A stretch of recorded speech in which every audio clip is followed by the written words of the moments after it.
Buongiorno a tutti, benvenuti al secondo appuntamento di Zammu Spotlight. Io innanzitutto mi presento, sono Laura Rondinella, speaker e redattrice di Radio Zammu, la radio dell'Università di Catania.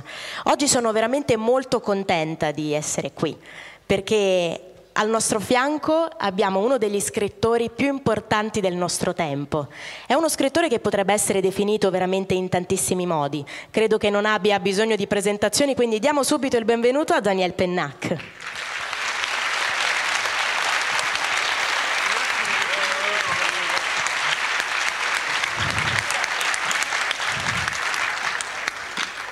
Non sono l'autore il più importante della nostra epoca e d'ailleurs non so parlare l'italiano. 30 anni che vengo in Italia e ancora non so parlare l'italiano. L'autore importante, una vergogna totale. Allora mi dispiace. Je me promène dans toute l'Italie avec Ludo. Io passeggio per tutta l'Italia con Ludovica. On rencontre des jeunes. Incontriamo tantissimi giovani. Des moins jeunes. Dei meno giovani. Ils nous posent des questions. Loro ci fanno delle domande. Je réponds ce que je veux. Daniel risponde quello che vuole. Et Ludo traduit ce qu'elle veut. Ed io traduco quello che voglio, come voglio. Voilà, c'est la règle du jeu. È la regola del gioco.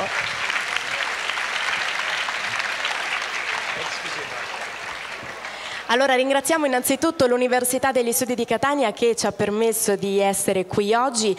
Noi siamo molto contenti di avere qui con noi anche Florence Stack, che è la disegnatrice, colei che ha realizzato i bellissimi disegni del graphic novel Un amore esemplare, del quale avremo modo di parlare oggi. Buongiorno, benvenuta.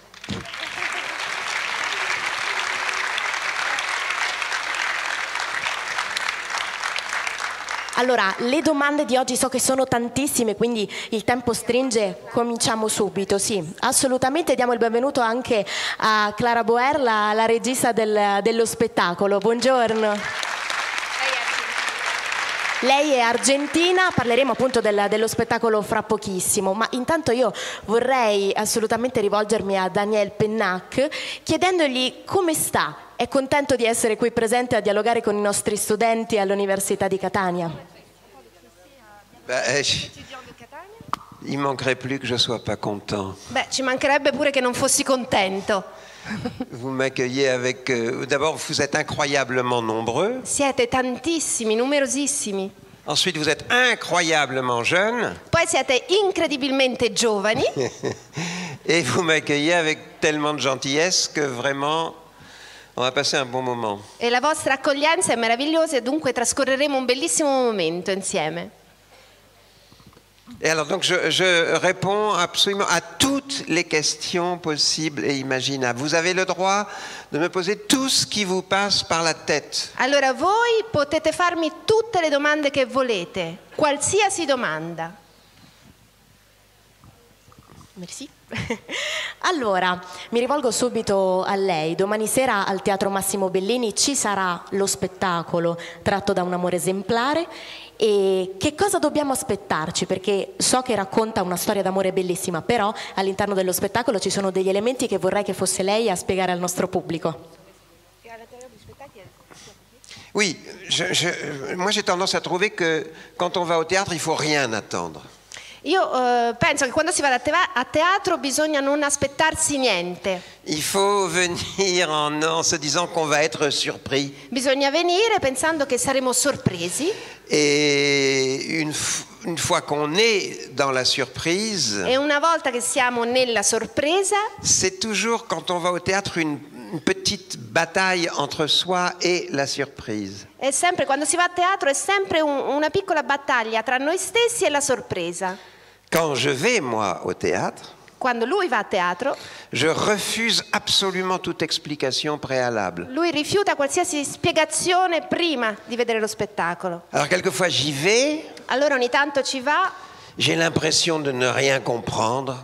e ha l'impressione di non capire Je me niente, dis que je suis complètement idiot. dice sono completamente idiota. Et si je suis par exemple avec Clara, dont c'est le métier de faire du théâtre, E se invece sono con Clara, il cui mestiere è fare teatro e fa la regista, Clara à la sortie Clara all'uscita dello spettacolo peut me dire, mais tu sais, c'était très très très très bien. potrà dirmi forse, sai, lo spettacolo, quella cosa era molto molto bella, molto buona. Et je peux, moi, comprendre lentement le lendemain ou le surlendemain. E io capirò il giorno dopo o il giorno dopo ancora.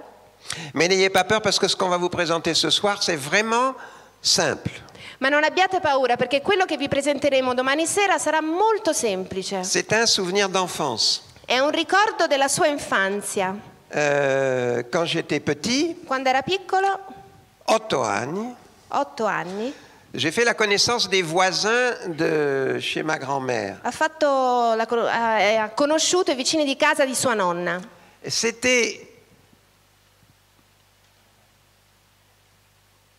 C'était des gens sans importance.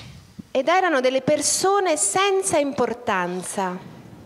C'est-à-dire, ils n'avaient rien de ce que la bourgeoisie locale autour d'eux jugeait d'important. Vuol dire che non avevano niente di quello che la borghesia locale di quel luogo pensava fosse importante. Et 60 ans après, E 60 anni dopo, avec Florence, con Florence, on a décidé de faire une bande dessinée sur eux, abbiamo deciso di fare un fumetto su di loro, parce que c'était des gens que j'adorais absolument. perché erano una coppia di persone che Daniele amava tantissimo. Et à côté de ma maison, E accanto a casa sua j'ai une vieille cousine qui habite. c'è una vecchia sua cugina che abita lì. Et cette vieille cousine est venue nous voir et dit, qu'est-ce que vous faites? E questa cugina è venuta da loro e gli ha chiesto: cosa state On a facendo? dit, on fait un fumetto. Ah, stiamo facendo un fumetto. C'est Florence qui dessine. È Florence che disegna. Et la vieille cousine nous dit, mais sur quel sujet? E la vecchia cugina ci chiede: ma qual è il soggetto del fumetto? Alors, je dis, c'est les Bosignac. E dico: sono i Bosignac. Tu te souviens, les voisins de grand-mère, Ti ricordi i vicini della nonna quand nous étions enfants? quando eravamo bambini? Dit les Bosignac, les Bosignac. I Bosignac. Je dis, oui, Jean et Germaine. Sì, Jean e Germaine. Et la cousine a dit ceci qui est très important. E sua cugina ha detto una cosa molto importante. Dit, attends, Jean et Germaine, Ma Jean e Germaine? mais c'était rien. Ma non erano niente. Alors, si vous venez au théâtre, Allora, se venite a teatro demain, domani, vous verrez un spectacle sur 2 personnes qui n'étaient rien. vedrete uno spettacolo su 2 persone che non erano niente. Sauf que Tranne che elles ont été il mio modello di innamorati. C'était des amoureux absolus. erano degli innamorati assoluti. Et ce que nous avons raconté avec Florence, E quello che abbiamo raccontato con Florence c'est cet amour incroyable è quest'amore incredibile entre ces 2 personnes tra queste 2 persone qui, au regard de la société qui les entourait, che agli occhi della società che invece li circondava n'étaient rien. non erano niente. Voilà. Ecco.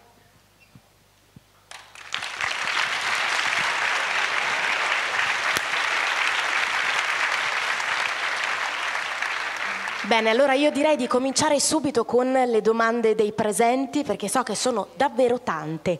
Do subito la parola a Luisa Santangelo, giornalista di Meridio News. Buongiorno, benvenuta. Grazie mille, buongiorno.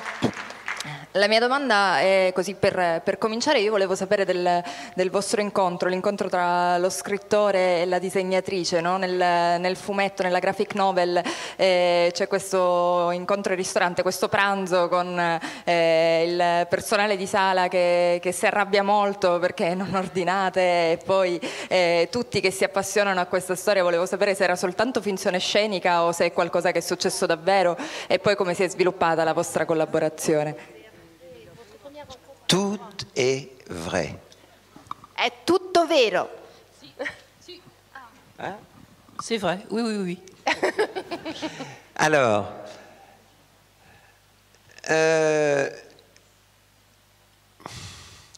si tu prends chronologiquement la réponse, Se prendi cronologicamente la risposta, tu as un petit garçon de 8 ans c'è un bambino di 8 anni qui voit deux adultes qui ont déjà 60 ans. che vede due adulti che hanno già sui 60 anni Ces deux adultes le fascinent e questi due adulti lo affascinano par la façon qu'ils ont d'être heureux ensemble. per il modo che hanno di essere felici insieme. Et j'ai 8 ans, hein, Ho 8 anni, lui ha et 8 anni. je ne les ai jamais oubliés. E io non li ho mai dimenticati. Alors après, j'ai vécu, Allora poi ho vissuto et je me disais toujours, e mi dicevo sempre, je me suis mis à mi écrire, sono messo a scrivere, à faire du théâtre avec a Clara. fare del teatro con Clara. Et je me disais toujours, il faut que je raconte comment, non, je me disais, comment puis-je rendre compte de la singularité de cet amour. E allora mi chiedevo come posso render conto della singolarità di questo amore. Je ne vais pas écrire un roman supplémentaire, Non posso scrivere un altro romanzo su di loro. je ne vais pas faire un film, Non posso farne un parce film que je ne sais pas faire.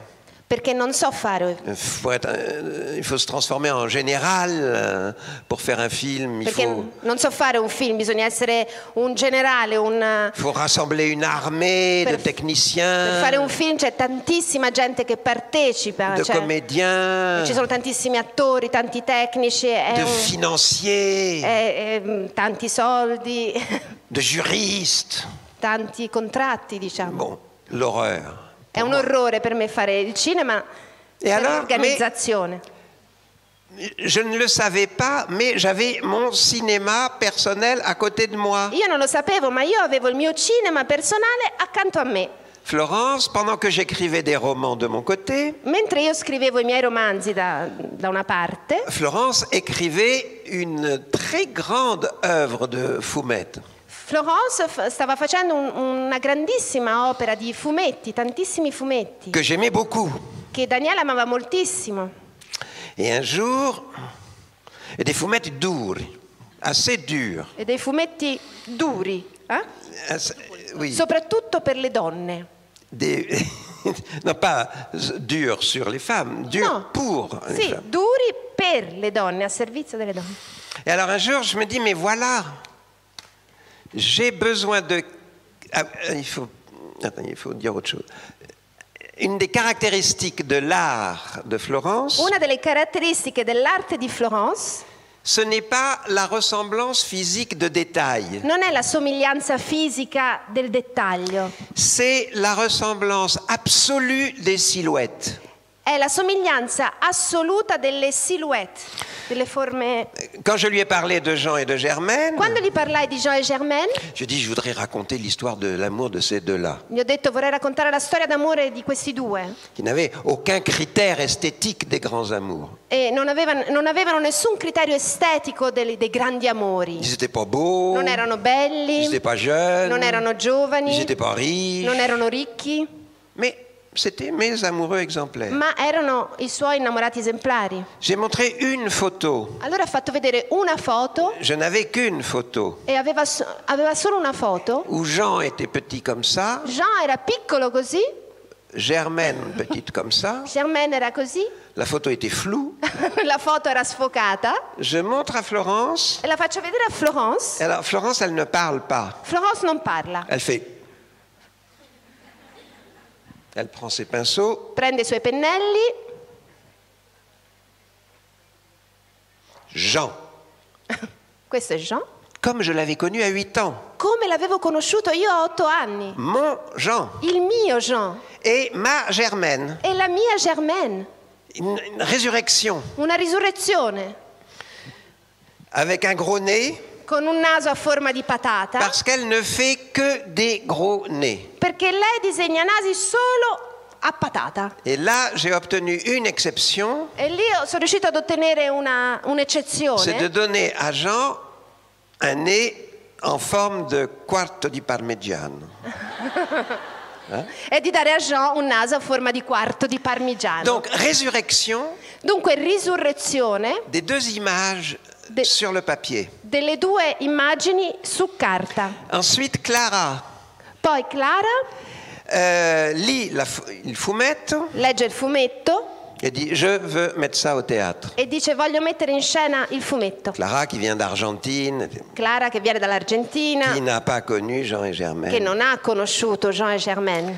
Et quand nous faisons du théâtre ensemble, E quando facciamo teatro insieme, nous travaillons à Pistoia, lavoriamo a Pistoia, dans un endroit qui s'appelle Il Funaro, in un luogo che si chiama il Funaro, qui est une sorte de pension théâtrale où on prépare les œuvres. che è una sorta di è una residenza artistica teatrale dove ci permettono di preparare i nostri E- spettacoli. Al Funaro, Clara me dit, E al Funaro Clara mi dice une chose est sûre, una cosa è certa, nous avons Jean. noi abbiamo Jean Al Funaro. al Funaro. Je dis, ah bon, où? Sì, Il e dit, dov'è Jean? là.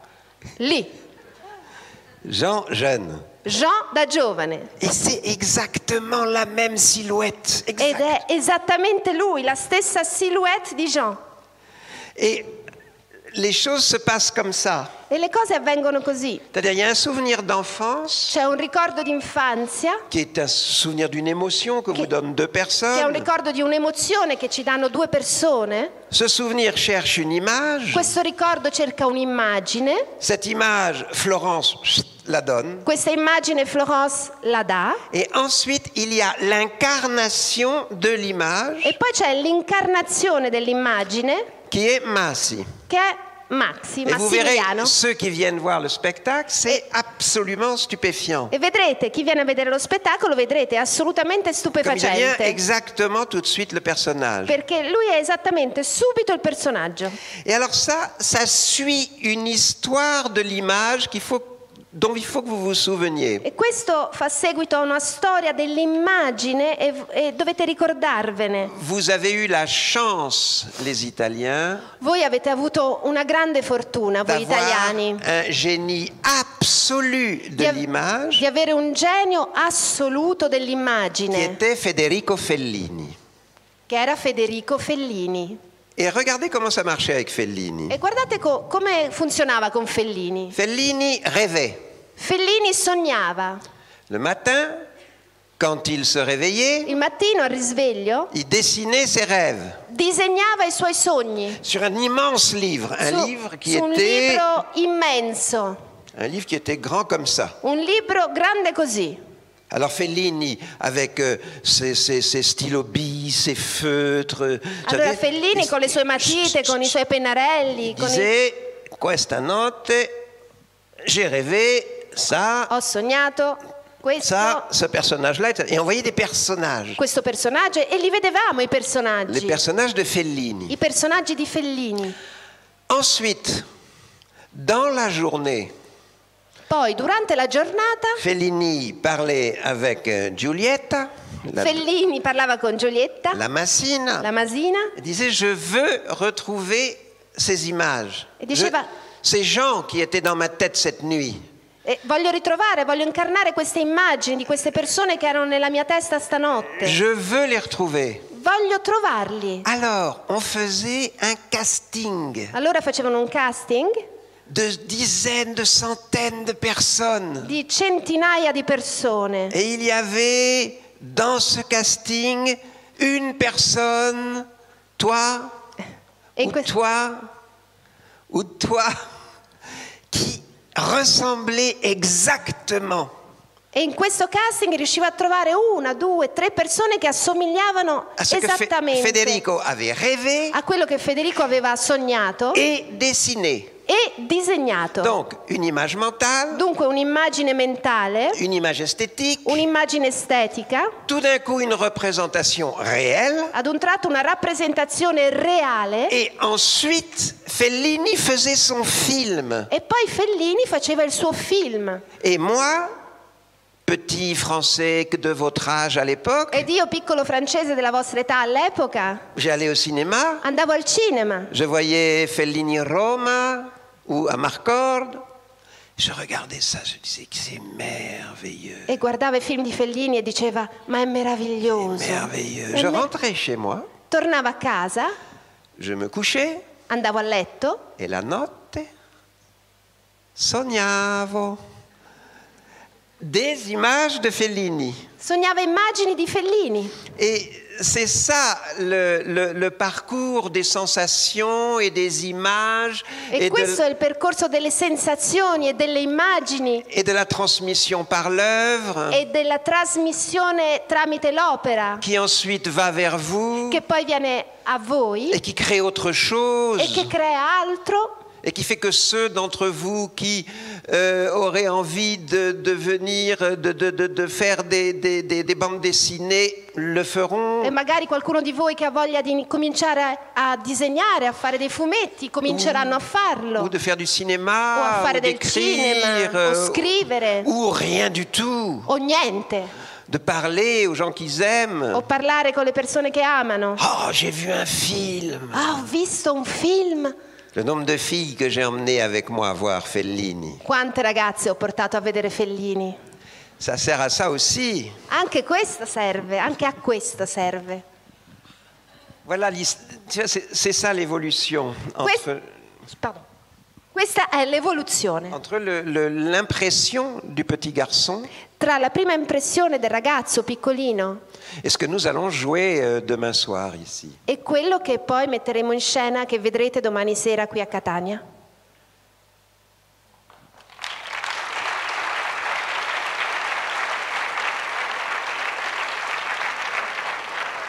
E adesso cerchiamo un attimo di andare nel dettaglio con Giusy Pellegrino, studentessa in lingue e culture europee ed extraeuropee, e lei si occupa di traduzione.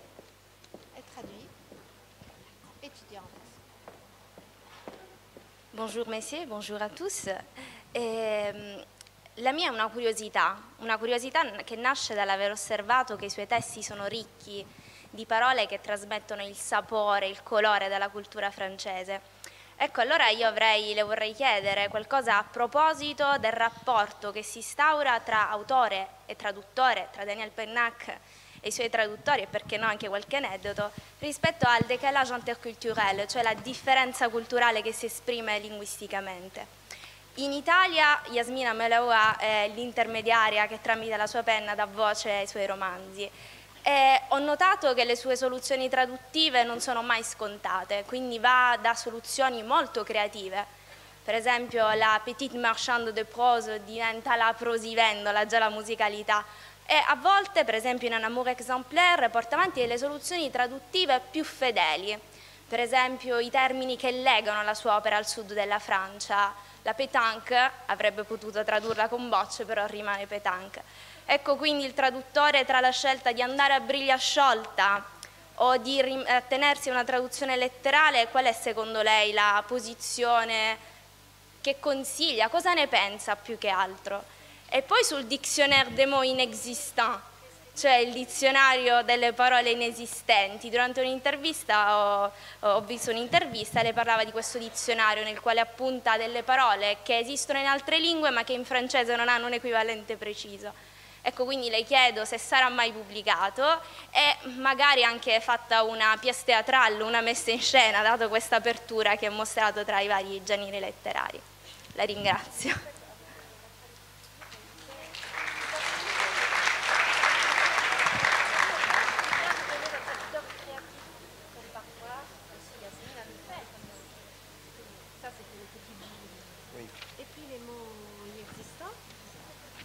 Alors, la question de la traduction.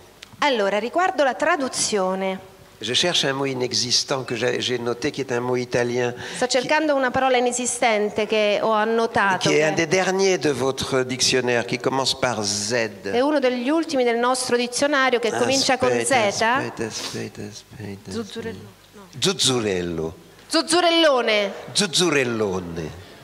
Zuzzurellone non existe en français. Non esiste zuzzurellone in francese. Mais les zuzzurellone existent en France. Il zuzzurellone, lo zuzzurellone esiste in Francia, Mais n'existe pas en français. ma non esiste in francese. Voilà typiquement un mot inexistant. Questo è proprio una parola inesistente. Alors, quand tu dois nommer un zuzzurellone, Allora, quando devi dare un nome allo zuzzurellone et tu n'as pas le mot dans ta langue, e non hai quella parola nella tua lingua, mais tu sais que Ludo, elle a ce mot. ma tu sai che Ludovica invece in italiano ce l'ha quella parola Que Massi a ce mot. e che Massimiliano ha quella parola, Tu te dis, je vais prendre le mot. e allora ti dici io prendo quella parola Et puisqu'il manque en français, je vais le mettre en e français. siccome non c'è in francese io lo metto in francese Et basta. e basta. Et on peut faire ça parce que de ton côté, toi, en italien, Tu in italiano, tu as évidemment dans ta lexicologie, dans ton lexique italien, nel tuo lessico italiano, tu as aussi des trous hai anche tu dei buchi qui peuvent être comblés par des mots français. che possono essere colmati da delle parole francesi Ou allemand, o tedesche ou russe, o ou russe chinois. o cinesi. Il y a des mots extraordinaires. Ci sono delle parole straordinarie. Je vous donne un exemple. Ci dà un esempio.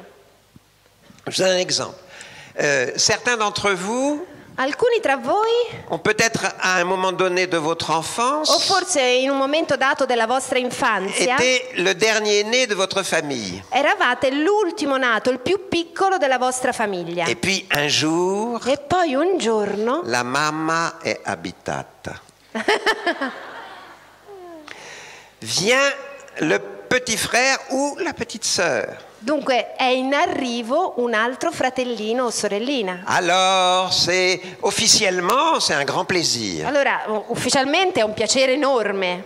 Oh oui, je suis content d'avoir une Sì, petite sœur. sono contento di avere una sorellina. Mais intérieurement, Ma all'interno c'est plus compliqué. è un po' più complicata la cosa. Parce que je sais que je vais perdre ma couronne de petit dernier Perché io già so che sto per perdere la mia corona di più piccolo et que je vais être remplacé par un autre. e che verrò rimpiazzato da un altro. Nous n'avons pas de mot pour désigner ce sentiment. Non abbiamo una parola per designare quel sentimento, Ni en italien, ni en français, né in italiano, né in francese, ni en anglais, né in inglese, ni en allemand, né in tedesco, ni en russe, né in russo, ni en chinois. né in cinese. Ce mot n'existe pas. Questa parola non esiste. Alors que cette sensation existe Mentre questa sensazione esiste chez beaucoup d'enfants qui sont les derniers avec une maman enceinte. tra molti bambini che sono gli ultimi di una mamma incinta. Eh bien, une tribu Una tribù de pygmées di pigmei d'Afrique centrale di Africa centrale qui parlent la langue Waka che parlano la lingua Waka ont ce mot dans leur vocabulaire. hanno questa parola nel vocabolario. Cet enfant est un enfant Ndosi. Questo bambino sarà un bambino Ndosi, N-D-O-S-I. e N-D-O-S-I, C'est-à-dire que vous avez en Afrique ossia in Africa des gens qui parlent une langue abbiamo un popolo che parla una lingua et qui ont eu cette sensibilité particulière e che hanno avuto questa sensibilità particolare de trouver un mot di trovare una parola pour désigner une sensation passagère per designare una sensazione passeggera ressentie par des enfants provata da dei bambini qui ne l'expriment pas che non lo esprimono parce qu'officiellement ils doivent être contents. perché ufficialmente devono essere contenti.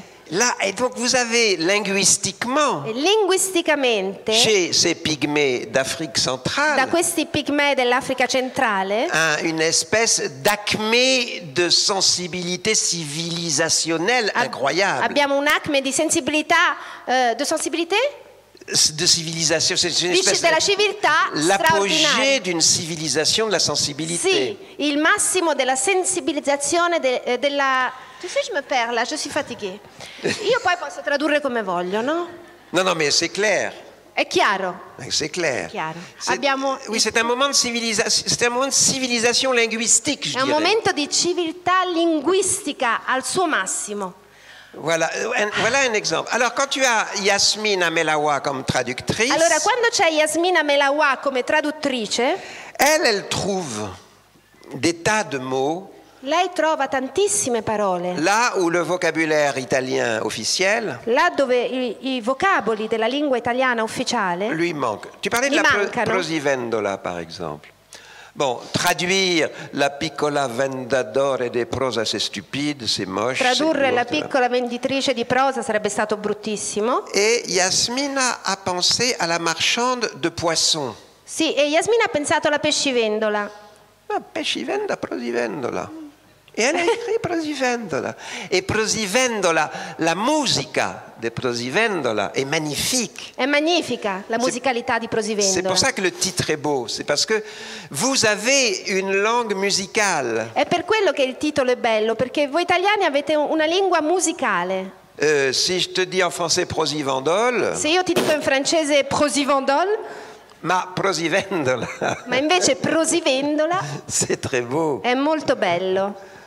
Donc, alors, la différence entre l'italien et le français, Dunque la differenza tra l'italiano e il francese c'est que nous sommes un État centralisé depuis le XIVe è siècle. che noi siamo uno Stato centralizzato dal XIV secolo. Alors, ça veut dire que politiquement, Vuol dire che politicamente nous avons le royaume de France abbiamo il Regno di Francia. a politiquement dévoré les Il Regno di Francia ha politicamente mangiato, régions divorato circonvoisines. tutte le regioni, le piccole regioni, les régions qui étaient autour du royaume de France. intorno al Regno di Puis, Francia. après la Révolution, Dopo la rivoluzione il a fallu créer un peuple linguistiquement uni. abbiamo dovuto creare un popolo linguisticamente unito. Alors nous avons eu deux moyens de le faire. Allora abbiamo avuto due mezzi per farlo, La conscription, c'est-à-dire le fait de rassembler tous les hommes dans une même armée, ossia rimettere tutti gli uomini nella stessa armée, armée, pour nella faire la stessa- guerre. Hein. C'est les Sono guerres, stanca. les guerres révolutionnaires en Armata. France des années 17. Armata. Non mi veniva. Pardon. Regarde, ils l'ont tous, le mot.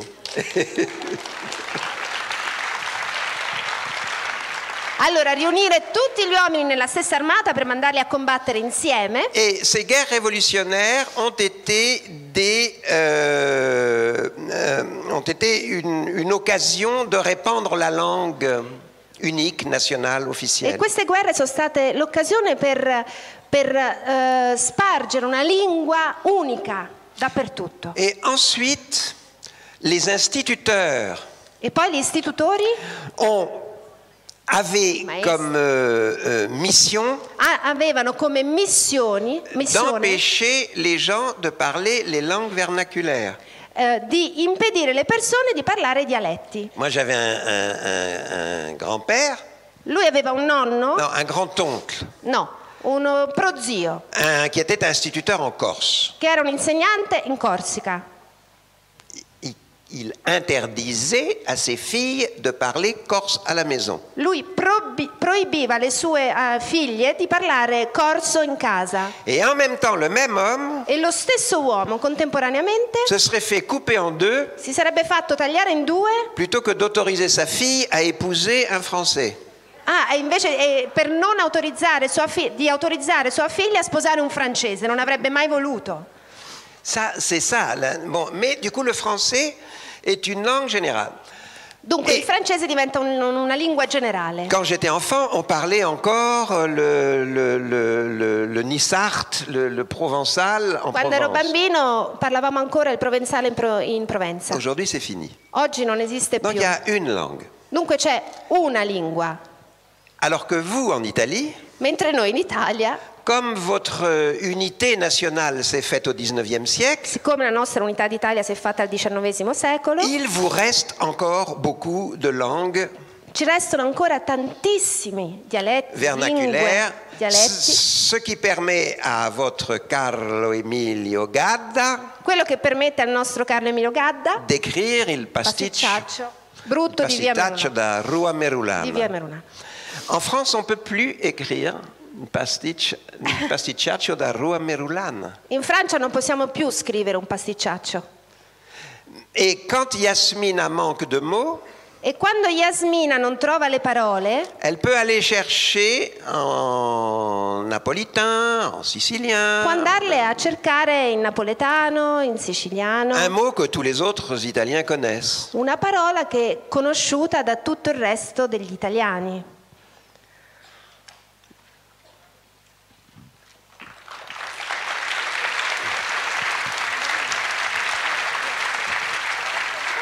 E a proposito di riferimenti letterari, do subito la parola a Marilisa Finocchiaro, una studentessa di lingue, anche lei.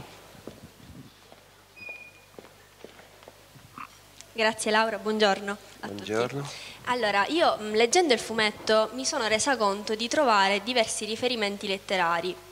Per iniziare dall'incipit di Don Chisciotte di Cervantes, per arrivare a Proust, e ancora ho trovato anche dei riferimenti, proprio delle citazioni a degli scrittori francesi come Prévert, Gide o ancora Breton, e anche a personaggi della letteratura. Quindi la mia domanda è questa: e il suo intento è quello di appassionare chi legge il fumetto alla letteratura, oppure non ha, diciamo, nessun obiettivo specifico? Grazie. C'est que la littérature fait partie de la réalité de ma vie, È che la letteratura fa parte della realtà della mia vita. à part presque égale avec mes amis. Sì, da condividere con i miei amici, cioè insieme nello stessa percentuale dell'amicizia con i miei amici. Massi, Ludo, Clara, Florence font partie de mes évocations mentales courantes. Sì, loro fanno parte, noi facciamo parte delle sue vocazioni mentali di tutti i giorni. Eh bien, en littérature, avec la littérature, c'est la même chose. E con la letteratura è la stessa cosa. Quelquefois, quand nous parlons avec Massi, on est sur la route, on voyage beaucoup là avec la tournée. Alors on est sur la Noi abbiamo route. viaggiato molto per questa tournée, perciò a volte quando siamo per strada in macchina, Et il y a une évocation littéraire qui nous vient, per esempio ci viene un'evocazione letteraria, à lui ou à moi. a lui o a me, Quelquefois on se dit, attends, la dernière fois c'était quoi l'exemple qual era l'ultimo? C'était quoi? Capito con chi viaggiamo in macchina? Ah non, oui, c'était le mot Cattleya. La parola Cattleya. Alors, on parle de ce qui est, parce que c'est dans la bande dessinée. Perché nel fumetto. Et Massi se souvient très bien de la première fois que le mot apparaît dans l'œuvre de Proust. E Maxi si ricorda perfettamente la prima volta che la parola Cattleya appare nell'opera di Proust. Et alors on parle de ça. E allora parliamo di questo. Mais on parle de ça comme on parle du paysage. Ma parliamo di questo come parliamo del paesaggio che stiamo guardando. C'est pas deux intellectuels qui font les imbéciles. Non siamo due intellettuali che facciamo gli imbecilli. Non, c'est un paysage mental. No, è un paesaggio mentale. Il y a une... oui, c'est ça, quoi. C'est un paysage mental. Sì, è questo, è un paesaggio mentale. Avec Flo... Con Florence...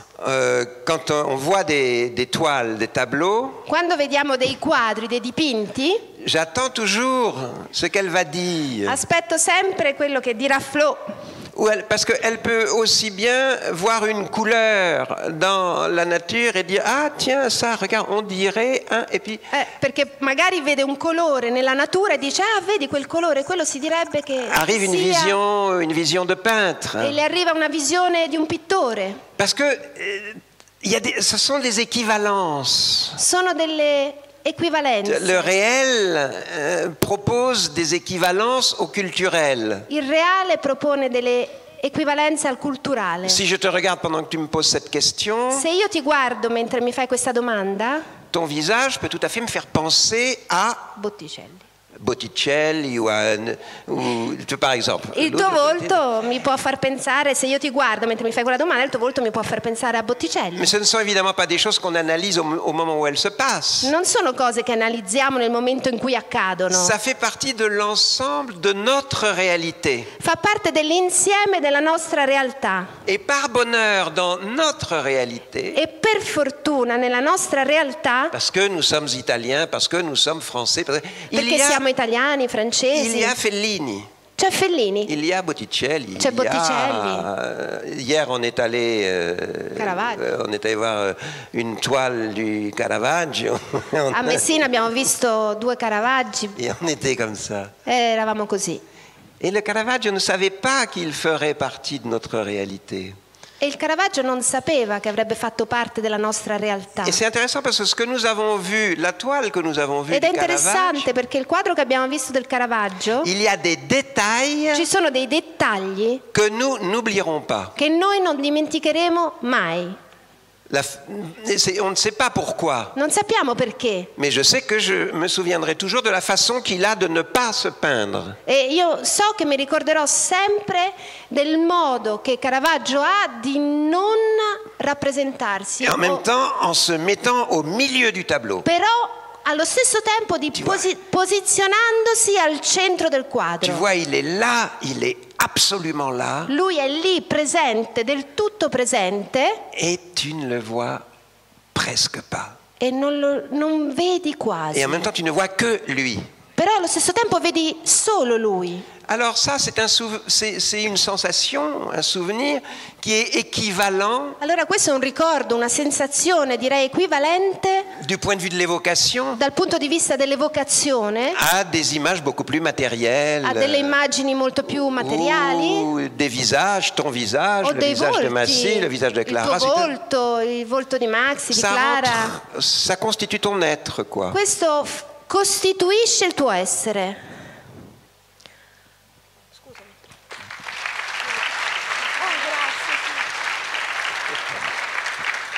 E continuiamo ancora a parlare di riferimenti letterari, soprattutto in relazione alla figura di Proust, che comunque compare all'interno di Un amore esemplare. Laura Giordanella, dottoranda del Dipartimento di Scienze Umanistiche in Studi sul Patrimonio Culturale, anche lei si occupa di traduzione. Ma sì.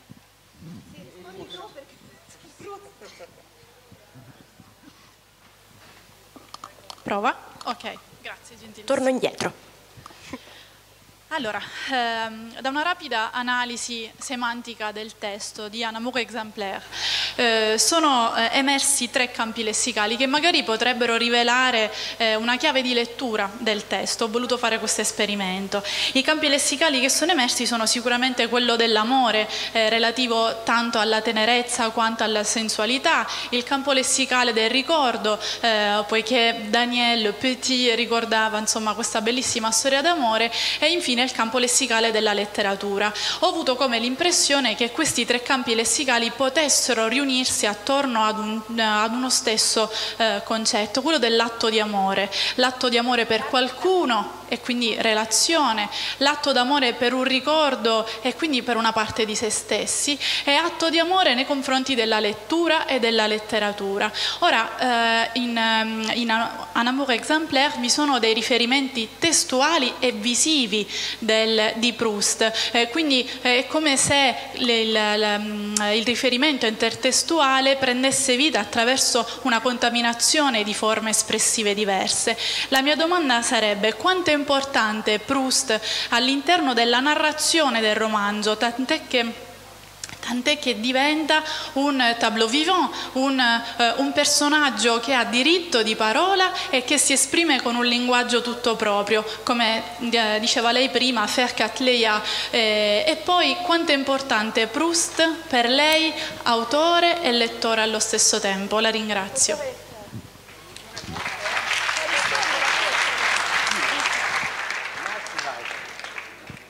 Grazie Daniele, molto molto.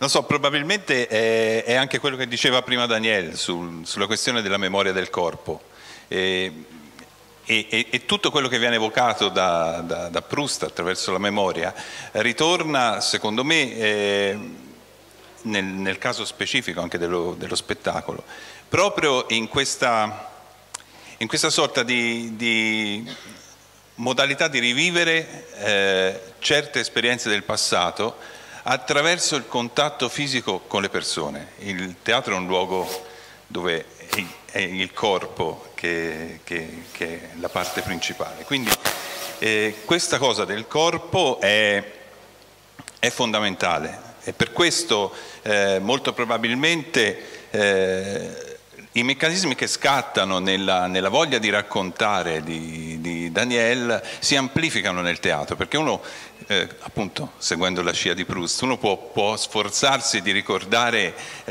tutto quello che vuole, ma finché non mangia la Madeleine, oppure nella prigioniera non ha questa serie di illuminazioni a catena, il mattone oscillante che riporta il narratore a Venezia, il tovagliolo che lo riporta all'asciugamano con cui si asciugava dopo il bagno, il cucchiaino che suonando lo riporta alla campana. Ecco, finché non ci sono questa serie di elementi che ritornano nel corpo, non scatta la vera memoria. E probabilmente in teatro per Daniel, questa presenza del corpo fa ritornare in vita davvero Jean et Germaine. Probabilmente è questo.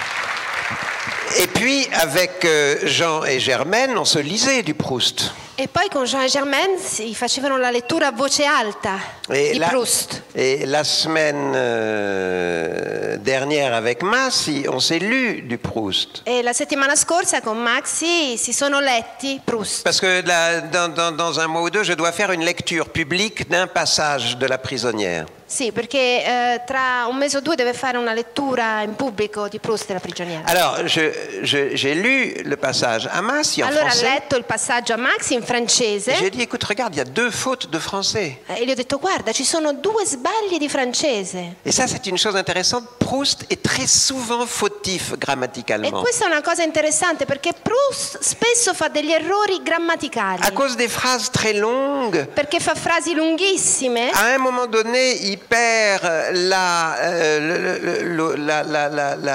logique. A un certo punto perde la logica. Des conjonctions. Delle congiunzioni. Et tu te retrouves avec des absurdités. Si tu dessines, par exemple. E ti ritrovi con delle assurdità. Se per esempio disegni. C'est intéressant, le dessin par rapport à la littérature. È interessante il disegno in relazione alla letteratura. Il y a des phrases de Proust. Ci sono delle frasi di Proust. Descrittive.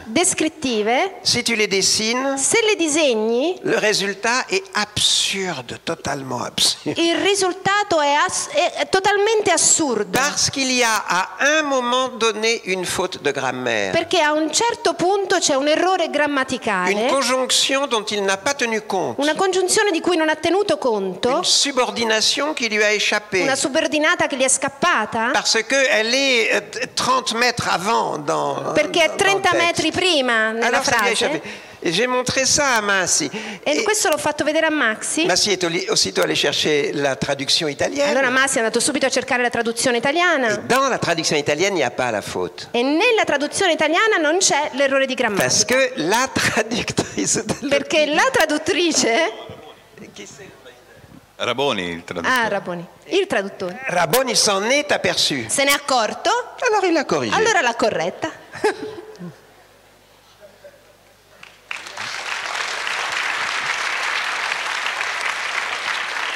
E adesso darei la parola a Carmen Balisano, giornalista.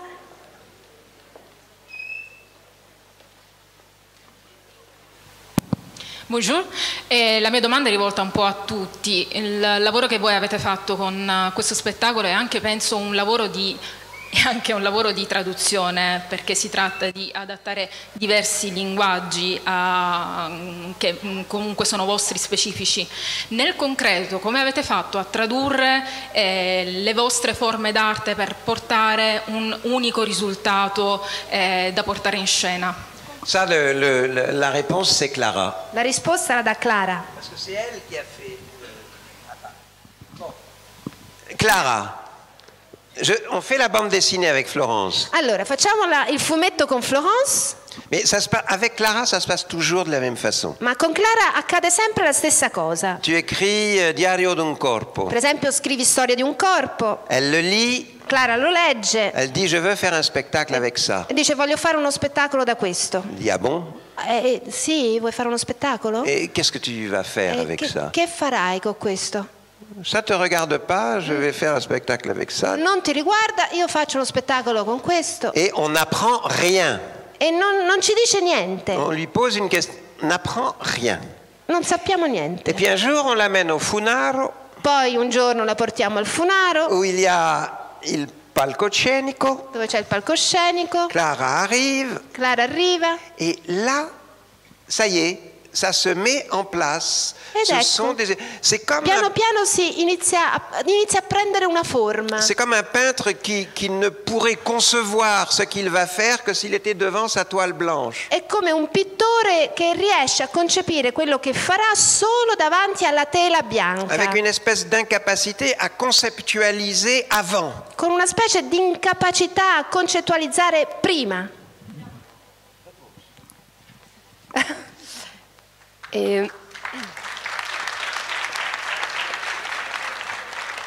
Proverò a parlare in italiano anche se non lo parlo bene, però per questo spettacolo, perché all'inizio la prima volta che lo abbiamo fatto è stato a Pistoia, per me una cosa che era sicura, come voleva mettere in valore il disegno di Florence, era che non poteva lavorare con il sopratitolo. E voleva che Daniel raccontassi la storia, perché veniva da lui, e per me era sicuro che Daniel doveva raccontare la storia e Flo essere in scena. E da lì che ho pensato, ho detto va bene, dobbiamo fare una traduzione simultanea, così l'occhio del pubblico viene nel disegno e non a leggere la traduzione. E da lì, come da tempo, abbiamo lavorato con Ludovica, che anche è attrice. Ho avuto questa idea di fare una mescolanza, che anche nemmeno io sapevo se funzionava o no, fra traduzione e gioco e racconto e fumetto, mettendo tutto quello insieme, però per mettere il focus nel racconto e nei disegni di Flo. Et Flo nous faisait remarquer ça. Oui, je voulais juste faire remarquer que c'est la première fois qu'un spectacle existe comme ça, avec le mélange d'images et de pièces de théâtre. De bande dessinée, oui, sì, de bande dessinée. È la prima volta che c'è uno spettacolo così, con i fumetti dal vivo e il teatro insieme. Questa è una creazione, diciamo, a tutto pieno. Parce que c'est souvent fascinant de voir aussi les gens dessiner. La manière de descendre un dessin et tout ça, les gens sont souvent fascinés et ça rentre aussi dans le spectacle. Il vedere come nasce un disegno, come viene disegnato, i tratti che vengono fatti è affascinante per le persone che lo guardano, e questo entra come forma d'arte all'interno di uno spettacolo di teatro e crea un tutt'uno. Et juste pour revenir à la bande dessinée, avec Daniel, on n'a pas procédé habituellement en bande dessinée où le scénariste vous donne un scénario tout écrit avec les bulles en place. Per il fumetto con Daniele abbiamo lavorato in modo diverso da come si fa normalmente, perché normalmente c'è chi scrive la storia, l'autore che dà la storia e viene disegnata. Invece oui, alors donc Daniel me racontait l'histoire. Daniel le raccontava la storia. Il m'a montré le décor parce qu'on a été sur les lieux de l'histoire. Mi ha portato proprio lì nel luogo della storia. Et je dessinais au fur et à mesure que l'histoire se déroulait. E io disegnavo mentre mi raccontava, cioè lui mi raccontava piano piano e mi portava nei luoghi e io disegnavo. Voilà. Et donc Daniel s'est plié à la narration de la bande dessinée, qui est bien spécifique à la bande dessinée. Daniel si è piegato alla narrazione del fumetto, che è una narrazione proprio specifica al fumetto. Voilà, qui n'a rien à voir avec du théâtre, qui n'a rien à voir avec du cinéma, qui n'a rien à voir avec... Che non ha niente a che fare col teatro, niente a che fare con il cinema. Oui, et maintenant, pendant que nous voyageons de ville en ville en Sicile, e adesso che stiamo viaggiando di città in Sicilia, dans la voiture, in macchina, il nous arrive de modifier le spectacle. ci capita di modificare lo spettacolo. Par exemple, il y a, dans ce spectacle, vous verrez, il y a deux choses qui sont distinctes. Il y a l'incarnation du personnage. Per esempio, in questo spettacolo, lo vedrete, ci sono due cose distinte, cioè l'incarnazione del personaggio. Massy incarne un personnage, Jean de Bosignac. Massimiliano incarna Jean de Bosignac, il personaggio. Et il y a la représentation sur l'écran. E poi c'è la rappresentazione del personaggio sullo schermo. Du personnage. Et le pourcentage d'incarnation et de représentation e la percentuale tra incarnazione e rappresentazione qui crée l'équilibre du spectacle, che crea l'equilibrio dello spettacolo, on le remet sans arrêt en jeu. Sì, viene rimesso sempre in gioco, in discussione. Avant de venir, justement, là, il y a une heure. Un'ora fa, proprio prima di arrivare qui, eravamo in macchina. C'est une question qu'on se posait à propos d'une scène. Parlavamo di una scena precisa. Est-ce que le personnage doit être incarné? Ma ci chiedevamo, il personaggio lì deve essere incarnato? Ou est-ce qu'il doit être représenté? O deve essere rappresentato? Alors on pose la question à la patronne. Allora facciamo la domanda al capo. Qui reste silencieux. La regista che rimane in silenzio. Mais qui pense. Ma che pensa? Elle pense. Et à un moment donné, bing, elle prend la décision. E a un certo punto prenderà una decisione. E per me quello che è stato meraviglioso è che Florence ha disegnato Jean de Bosignac senza conoscere Massimiliano. E dopo quando l'ho visto ho detto, però guarda, è lui. È veramente l'incarnazione e che anche Massimiliano, che è un amante incredibile della letteratura, come Jean de Bosignac, e che conosce tanto dei libri, tutto era come deve essere lui, non aveva un'altra scelta. Credo sia assolutamente bellissimo conoscere queste dinamiche interne che caratterizzano lo spettacolo, ci dà anche un motivo in più, sicuramente lo guarderemo anche con occhi diversi domani sera. Continuiamo il nostro dialogo con le curiosità di Benedetta Intellisano, speaker e redattrice di Radio Zammu, la radio dell'Università di Catania. Buongiorno a tutti, allora io faccio un po' da spartiacque, nel senso che farò forse una domanda un po' più noiosa, ma spero di riprendermi alla fine, anche un po' per solidarietà a Enrico Mentana che insomma ha iniziato la sua maratona ieri sera e ancora andrà avanti fino a questa sera. Volevo sapere se in qualche modo aveva seguito le elezioni italiane e che cosa ne pensava. Diciamo che il dato più evidente è questa ascesa, chiamiamola populista solo più che altro per intenderci, e questo mettere un po' ai margini i partiti più tradizionali che sono quello di destra e quello di sinistra.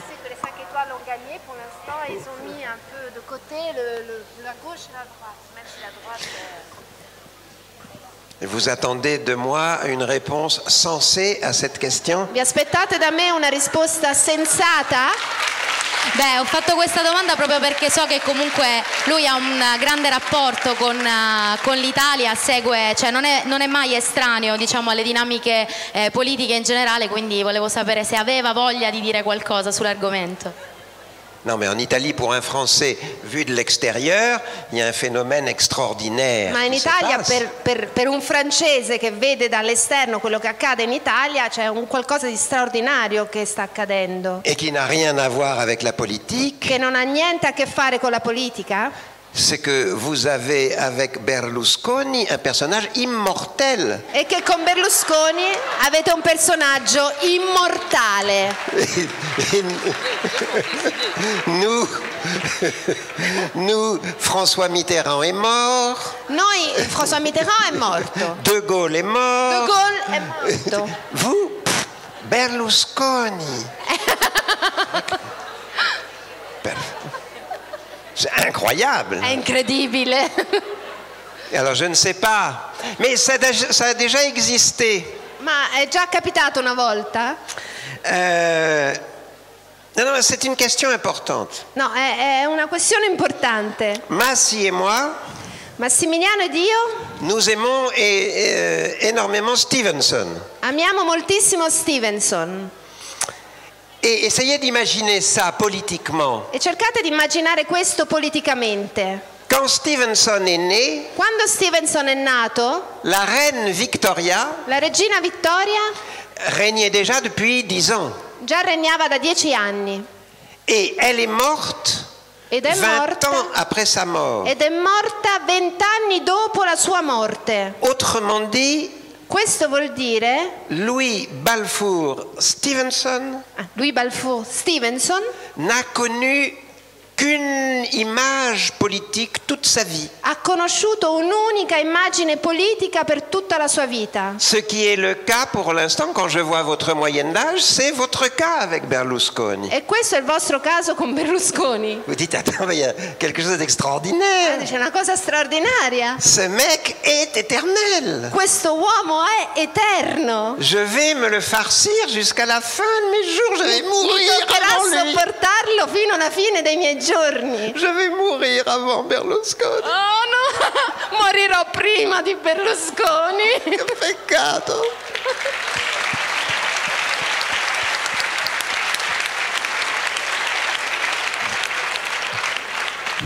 C'est pour ça qu'un Français ne peut pas se dire... Alors évidemment, nous avons eu un moment Sarkozy. Anche noi abbiamo avuto per un momento Sarkozy. Alors que vous étiez très content. Je me rappelle que vous étiez très content. Poi mi ricordo che noi italiani eravamo molto contenti.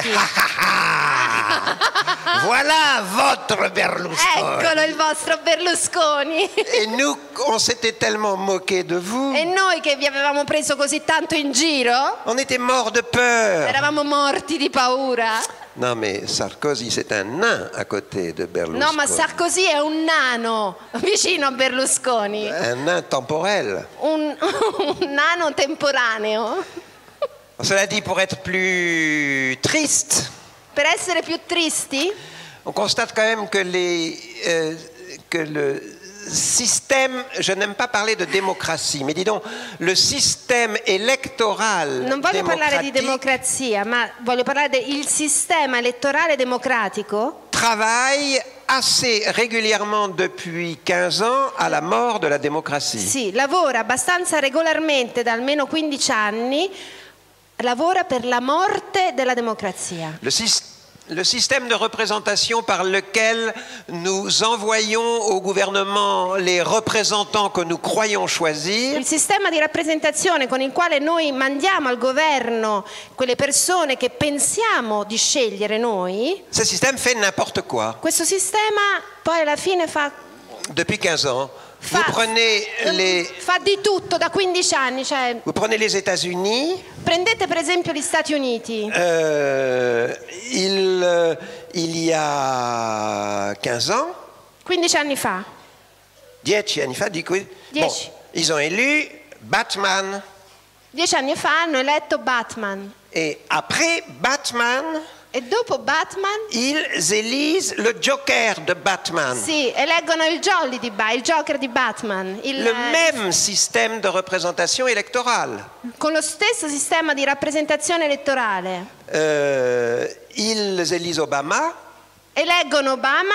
Et nous tous, je me rappelle, j'ai mis une photo d'Obama chez moi. E tutti noi, me lo ricordo, io ho una foto di Obama. Et nous tous, on s'est dit, ah, la démocratie. E tutti noi ci siamo detti, ah, la democrazia. Incredibile. Les États-Unis d'Amérique. Negli Stati Uniti d'America. Élisent un black. Hanno eletto un nero. Intellectuel. Un intellettuale. Qui ne crie jamais. Che non urla mai. Qui ne menace personne. Che non minaccia nessuno. Qui semble normalement heureux en amour. Che sembra essere anche felice in amore. Avec une femme qui fait dans le social. Con una donna, con una moglie che lavora nel sociale.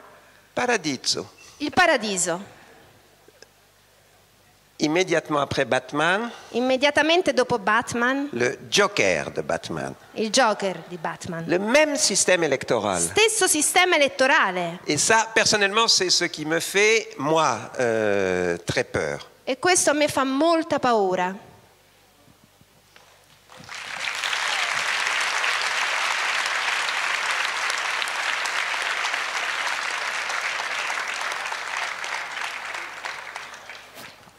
Possiamo aprire il microfono di Benedetta, per favore?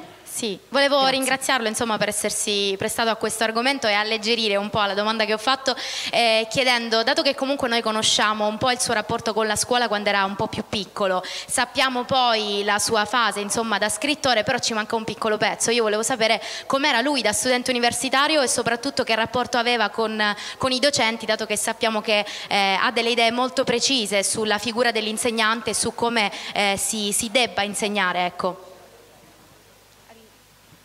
Oui, on peut pas. Ça ne sert à rien d'avoir une vision précise de l'enseignement. Non serve a niente avere una visione precisa dell'insegnamento. L'enseignement est par définition un rapport.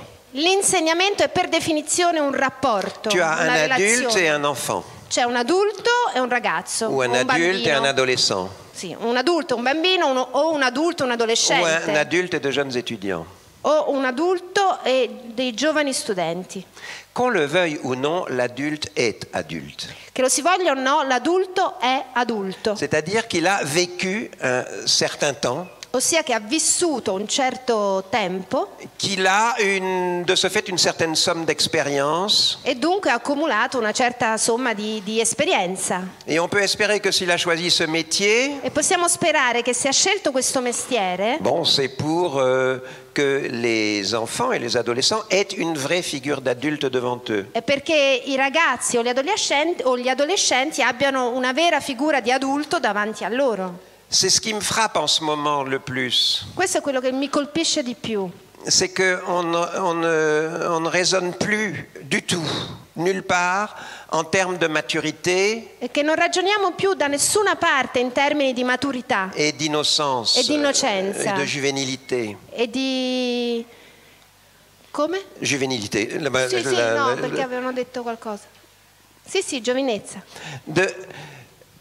Et dans l'université d'aujourd'hui, dans l'école d'aujourd'hui, e nell'università di oggi, nella scuola di oggi, le travail des professeurs est d'une certaine façon beaucoup plus difficile que de mon temps. Il lavoro dei professori è molto più difficile adesso che ai tempi miei.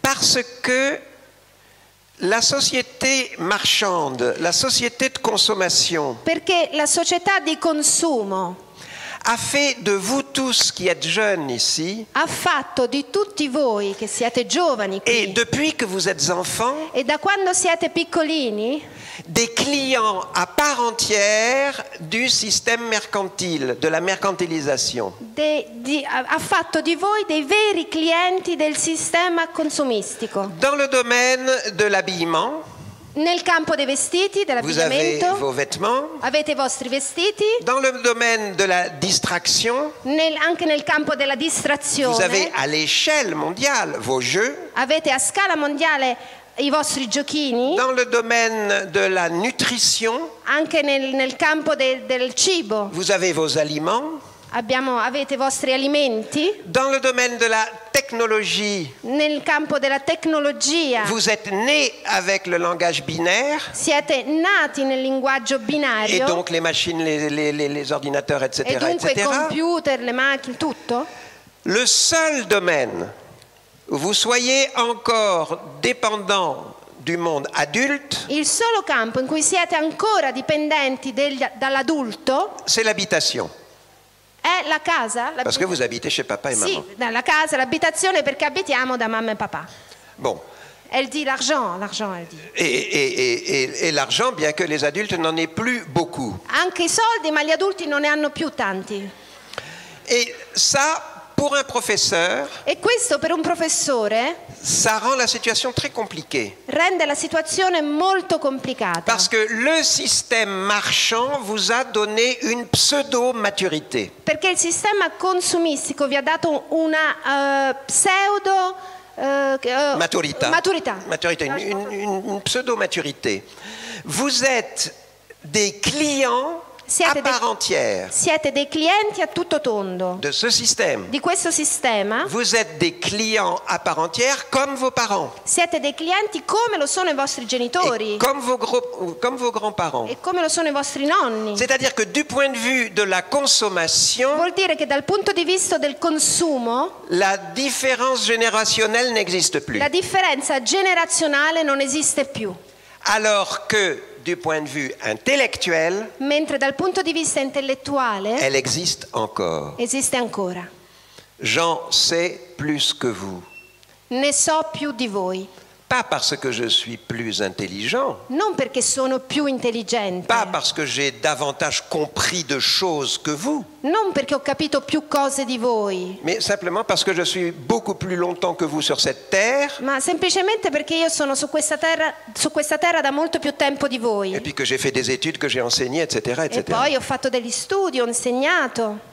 Donc je dispose intellectuellement Dunque dispongo intellettualmente et moralement, e moralmente, à cause des expériences antérieures que j'ai faites, a causa delle esperienze pregresse che ho fatto, d'une maturité di una maturità que vous ne pouvez pas forcément percevoir. che forse non riuscite a percepire. Parce que dans votre monde, Perché nel vostro mondo le concept de maturité il concetto di maturità est lié à l'aisance de la consommation. è legato all'agio del consumo. C'est très intéressant. Et pour les professeurs, È molto interessante. Per i professori ils ont besoin, pour que leur maturité intellectuelle puisse vous profiter, hanno bisogno per far sì che la loro maturità intellettuale possa essere passata a voi, ils ont besoin de vous séduire. hanno bisogno di sedurvi. Alors que mes profs à moi, ils ne cherchaient pas à me séduire. Mentre i miei professori non cercavano di sedurmi, Parce que nous, les adolescents, nous n'étions rien perché noi adolescenti non eravamo nulla du point de vue de la société de consommation. dal punto di vista della società di consumo. C'était les parents qui consommaient. Erano i nostri genitori che consumavano. Moi, je consommais les pulls que ma maman me tricotait, Io consumavo i maglioni che mi faceva la mia mamma a maglia, les chemises que mes frères abandonnaient parce qu'ils avaient grandi. le camicie dei miei fratelli più grandi. Il n'y avait pas de biens de consommation propres à moi, destinés par la société. Non c'erano dei beni di consumo che erano destinati solo a me dalla società. Ce qui fait que je n'avais pas de désir de consommation. Questo vuol dire che io non avevo desiderio di consumo. J'avais pas envie de changer mon portable. Non avevo voglia di cambiare il telefonino. Le portable n'existait pas. Il telefonino non esisteva. Je n'avais pas envie d'une autre paire de godasses. Non avevo voglia di un altro paio di scarpe. Les marques n'existaient pas. Le marche, le firme non esistevano. Et du coup, le rapport avec les adultes était radicalement différent. E allora il rapporto con gli studenti è totalmente diverso. Et pour répondre à ta question, finalement, je dirais, faites très attention à une chose. Vous avez une chose à quoi il faut que vous fassiez attention. Allora, per rispondere alla domanda vorrei dirvi questo. C'è una cosa alla quale dovete fare attenzione. Vous êtes constitué Siete costituiti par un ensemble de besoins da un insieme di bisogni fondamentaux, fondamentali, je dirais vraiment les besoins élémentaires. direi proprio dei bisogni elementari. Apprendre à lire, Imparare a leggere, à compter, a contare, à raisonner, a ragionare, à vous taire, a stare in silenzio, à réfléchir, a riflettere, à attendre, a aspettare, à comprendre, a capire lentement, lentamente. etc. Et ça n'a rien à voir avec la société dans laquelle vous vivez. E questo non ha niente a che fare con la società in cui vivete. Parce que la société dans laquelle vous vivez ne s'adresse qu'à vos désirs. Perché questa società si richiama, si concentra solo sui vostri desideri. Et quels sont les désirs normaux d'enfants, de jeunes gens de votre E génération? quali sono i desideri normali dei giovani ragazzi di questa generazione? Ce sont des désirs de consommation. Sono desideri di consumo, Puisque c'est votre culture. visto che la vostra cultura, C'est ça la culture d'une société. questa è la cultura di una società. Votre culture est une culture de consommation. La vostra cultura è una cultura di consumo Et vos besoins sont radicalement différents. e i vostri bisogni sono radicalmente diversi. D'une certaine façon, votre besoin fondamental est de comprendre que cette société ne s'adresse qu'à vos désirs. Allora, il vostro bisogno fondamentale è capire che questa società si concentra solo sui vostri desideri. Il s'agit de rester lucide là-dessus tout le temps. E bisogna rimanere lucidi su questo sempre. C'est-à-dire être lucide au fond toute la journée. E dunque essere lucidi tutto il giorno. Et le travail les professeurs doivent prendre conscience. E i professori devono prendere coscienza di questo. Qu'ils sont en concurrence. Che sono in concorrenza. Eux qui ont de la culture à proposer. Loro che hanno della cultura da proporre. De la mathématique à faire faire. Della matematica da far fare. De la sociologie, de l'anthropologie, della de l'histoire, sociologia, tout ce que vous voulez. antropologia da passare. À des jeunes gens auxquels on ne parle que de telefonino. Sì, e questo lo devono passare a dei giovani ragazzi ai quali si parla solo dei telefonini. Et leur métier est devenu très difficile. E il loro mestiere degli insegnanti è diventato molto difficile. Parce que vous l'avez, la maturité du telefonino, vous l'avez. Perché voi la maturità del telefonino ce l'avete. La maturité technologique de surface, vous l'avez. La maturità tecnologica di superficie ce l'avete. Et il est très difficile que la maturité culturelle, intellectuelle Ed è molto difficile che la maturità intellettuale, culturale puisse s'introduire là-dedans. possa introdursi, penetrare dentro questo. Mais c'est faisable, hein? Però si può fare.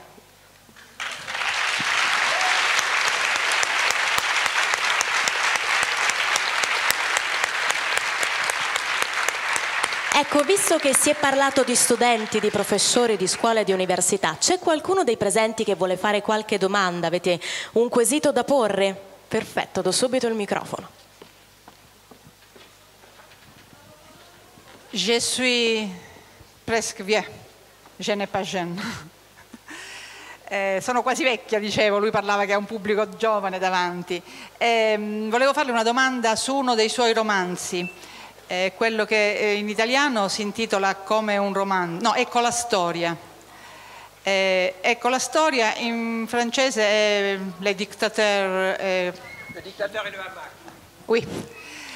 In questo romanzo ho notato che lei affronta un tema che ha percorso buona parte diversi temi che hanno percorso il Novecento, il tema del doppio, il tema del rapporto tra finzione e realtà, e il tema del personaggio, che hanno avuto grandi predecessori come Unamuno, Pirandello, lo stesso Cervantes molto prima ancora.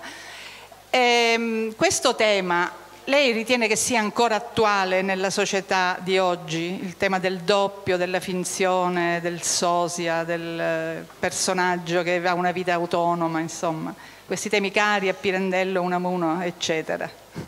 Mi scusi, forse... Vous me demandez si le thème du double est encore valable aujourd'hui. Ah oui, dans un univers binaire, oui. Sì, in un universo binario, sì. De plus en plus. Sempre di più. Regardez Trump. Guardate Trump. Quand il fait le matin, c'est... Comment ça s'appelle? Quoi? Quand il envoie ses messages du matin, là. Les Twitter. Quando fai Twitter la mattina?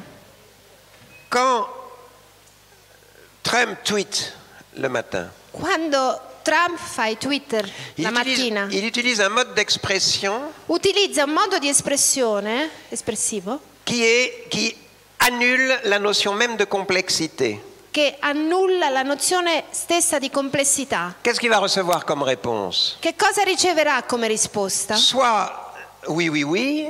Riceverà forse sì, sì, sì. Soit non, non, non. Oppure no, no, no.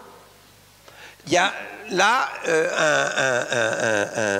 un élément et son exact contraire. Lì c'è un elemento, il suo esatto contrario. Qui tous les matins che tutte le mattine è mis en œuvre par le président d'un pays, è messo in opera dal presidente di un paese qui jusqu'à présent est la première puissance mondiale. Che fino ad oggi è la prima potenza mondiale. C'est-à-dire qu'il réduit l'humanité, ossia riduce l'umanità à une réponse binaire et basta. Ad una risposta binaria e basta. Et je crois que le thème du double, e penso che il tema del doppio, c'était quand Stevenson écrit Le Maître de Ballantrae. Quando Stevenson scrive Il Maestro di Ballantrae, ou le Dr Jekyll et Mr Hyde, o Dr Jekyll e Mr Hyde, c'est comme s'il avait eu l'intuition, è come se avesse l'intuizione de cette épouvantable simplicité. Di questa spaventosa semplicità. Le bien et le mal. Il bene e il male. Oui, non. Sì, no. Et je crois qu'aujourd'hui, on est absolument dans le double permanent. E penso che oggi siamo del tutto nel doppio permanente. Une espèce de double sans nuance. Una specie di doppio senza sfumature. Y compris politiquement. Anche politicamente. Enfin bref, là-dessus on peut parler des heures, mais potremmo parlare delle ore su en ce qui me questo. concerne, ce serait aussi parler pour ne rien dire, parce que... E anche parlare per non dire niente poi alla fine. Mais c'est un vieux thème, hein, on l'a dans tout le 19e. Ma è un tema antico, ce l'abbiamo in tutto il XIX secolo. Du roman anglais, del romanzo inglese, russe, russo, bien sûr, français, francese. Évidemment. Ce thème est toujours aussi vivace aujourd'hui. E questo tema è vivo e attuale ancora oggi. Grazie mille.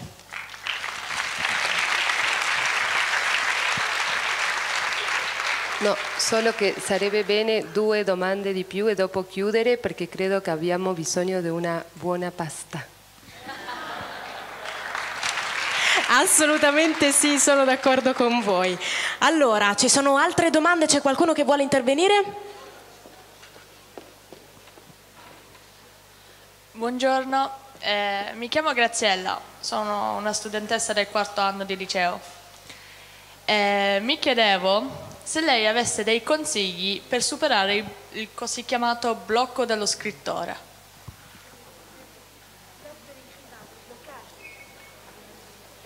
Parce que tu veux écrire? Io ho molte idee in mente, riesco anche a scrivere storie. Io scrivo principalmente frasi un po' più filosofiche. Si, redis-moi ton nom. Graziella. Graziella, c'est la nature même de l'écriture. Questa è la natura stessa della scrittura. L'écriture, c'est ne pas pouvoir écrire. La scrittura è non riuscire a scrivere. À l'origine. All'origine. Et alors, qu'est-ce qui fait qu'on écrit malgré tout? Allora, che cos'è che fa sì che che scriviamo comunque, malgrado tutto? C'est finalement un travail d'humilité. È un lavoro di umiltà. Alors, je vais aller lentement, mais je vais te dire ça. Moi, il m'arrive, tout le monde ici le sait, mes amis, des moments où je ne peux absolument pas écrire. Noi tutti lo sappiamo, ci sono dei momenti in cui Daniele non riesce a scrivere. Qui durent 6 mois, très longtemps. Possono durare 6 mesi, molto a lungo. Et à un moment donné, ma a un certo punto, mi dico, pauvre con, povero stronzo, pour qui te prends-tu? Ma chi ti pensi di essere? Per chi ti prendi? Pour qui te prends-tu? À ne pas pouvoir écrire. Per chi ti prendi per non riuscire a scrivere? Et là, tu t'aperçois que ce qui t'empêche de travailler, e lì ti accorgi che quello che ti impedisce di lavorare, c'est une espèce d'image imbécile que tu te fais et de toi et des autres. È una specie di immagine imbecille che ti fai di te stesso e degli altri. Évidemment, si on est, comment dire, bêtement raisonnable, se siamo ragionevoli in modo stupido, tu te dis pourquoi écrire? Pardon? Tu te dis pourquoi écrire? Ti dici perché scrivere? Si tu veux faire de la philosophie, tu dis bah, attends, pourquoi écrire après Kant? Sì, se fai della filosofia dici ma perché scrivere dopo Kant? Pourquoi après Kierkegaard? Pourquoi après Descartes? Pourquoi après Spinoza, etc., etc. Non, et on voit tout de suite que c'est une question idiote. E vediamo subito, ci rendiamo subito conto che è una domanda idiota. Parce que la réponse existe. Perché la risposta esiste. Ils sont morts, je suis vivant. Loro sono morti, io sono vivo. Ce que je ressens, ils ne peuvent plus le ressentir. Quello che io provo in questo momento, loro non possono più provarlo. Et si je ne donne pas le témoignage e se non do la mia testimonianza de mon passage sur cette terre, del mio passaggio su questa terra, c'est un minuscule morceau de savoir qui n'existera pas. È un piccolissimo pezzettino di sapere che non esisterà più. Donc de ce strict point de vue, j'ai l'obligation naturelle d'écrire. Dunque, da questo punto di vista io ho l'obbligo naturale di scrivere. C'est-à-dire de rendre compte de mon passage, ossia di render conto del mio passaggio, c'est-à-dire de rendre compte de ma perception du réel. ossia di render conto della mia percezione della realtà. Elle est idiote, ma perception du réel. È idiota la mia percezione della realtà? Et alors, le stronzo existe. Non fa niente, lo stronzo esiste. Tu vois? Grazie. Me lo tengo sempre stretta. Abbiamo un passaggio di microfono in corso. Allora, io ringrazio tutti voi per essere stati qui con noi, ringrazio i nostri ospiti, su questo preziosissimo consiglio si chiude l'incontro di oggi. Io ringrazio Daniel Pennac per essere stato con noi e ovviamente rinnovo l'appuntamento a tutti voi per domani sera al Teatro Massimo Bellini con lo spettacolo Un amore esemplare. Grazie mille, grazie all'Università di Catania e al professor Granozzi. Grazie.